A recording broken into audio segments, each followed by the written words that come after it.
కోరుకున్న చోట ట్రాన్స్ఫర్ కోసం లక్షలు పోసేందుకు రెడీ అంటున్నారు సర్కారీ టీచర్లు. 317 జీవోతో భార్యాభర్తలు చెట్టుకొకరు పుట్టకొకరు కావడంతో సొంత ప్రాంతాలకు వచ్చేందుకు కొందరు టీచర్లు ఎంత డబ్బైనా ఖర్చు చేసేందుకు వెనకాడడం లేదు.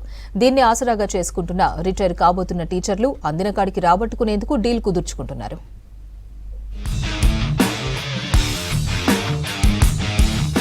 కోరుకున్న చోట పోస్టింగ్ కోసం కొందరు సర్కార్ టీచర్లు లక్షలు పోస్తున్నారు.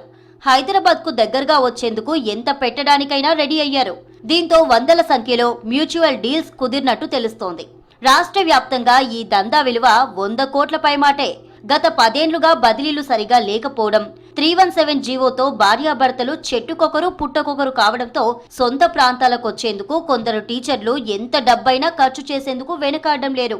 దీన్నే ఆసరాగా చేసుకుంటూ త్వరలో రిటైర్ కాబోతున్న టీచర్లు రంగంలోకి దిగి లక్షలకు లక్షలు దండుకొని మ్యూచువల్ ట్రాన్స్ఫర్స్ కు అండర్టేకింగ్ లెటర్స్ ఇచ్చారు. ప్రస్తుతం స్పౌజ్, మ్యూచువల్, మెడికల్ బదిలీలు చేపట్టేందుకు ప్రభుత్వం సిద్ధమైంది. మ్యూచువల్ ట్రాన్స్ఫర్స్ కోసం ఇటీవలే విద్యాశాఖ దరఖాస్తులు చేసుకోగా 928 మంది పరస్పర బదిలీలకు అంగీకారం కుదుర్చుకొని అండర్టేకింగ్ లెటర్స్ ఇచ్చారు. ఈ అంగీకార పత్రం ఇవ్వడానికి ముందే సగం డబ్బులు అడ్వాన్స్డ్ గా చేతులు మారాయి. మరో 24 గంటల్లో చివరి అంగీకార పత్రాన్ని సంబంధిత డీఈఓలకు ఇవ్వాల్సింటుంది. అయితే మొత్తం డబ్బులిస్తేనే అంగీకార పత్రాలు ఇస్తామని కొంతమంది రిటైర్డ్ కాబోతున్న టీచర్లు పేచీలు పెడుతుండటంతో దందా విషయం బయటకు పొక్కింది.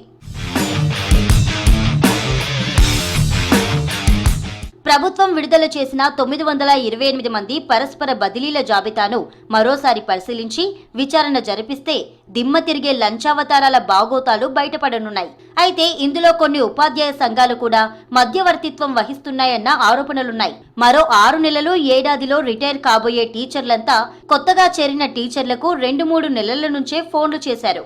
సొంత జిల్లాలో హాయిగా దర్జాగా పనిచేసుకోవచ్చు, ఇంత మంచి అవకాశం దొరకదంటూ చివరి తేదీ వరకు ఆఫర్లు ఇచ్చారు. సగం నగదు, మరో సగం చెక్కుల రూపంలో డబ్బుల మార్పిడి జరిగింది. ఒకవేళ ప్రభుత్వం పదవీ విరమణ వయసు పెంచితే మరో 5 లక్షలు ఇవ్వాలని కూడా బాండ్ పేపర్లు రాసుకున్నారని తెలుస్తోంది. టీచర్ల పరస్పర బదిలీల దందాపై ఓ ఉన్నత అధికారిని వివరణ కోరగా ఇదంతా నిజమే అని అన్నారు. ప్రభుత్వం కొన్నాళ్లు పరస్పర బదిలీలకు బ్రేకులు వేస్తే డబ్బుల బాగోతాలన్నీ బయటపడే అవకాశాలున్నాయంటున్నారు అధికారులు.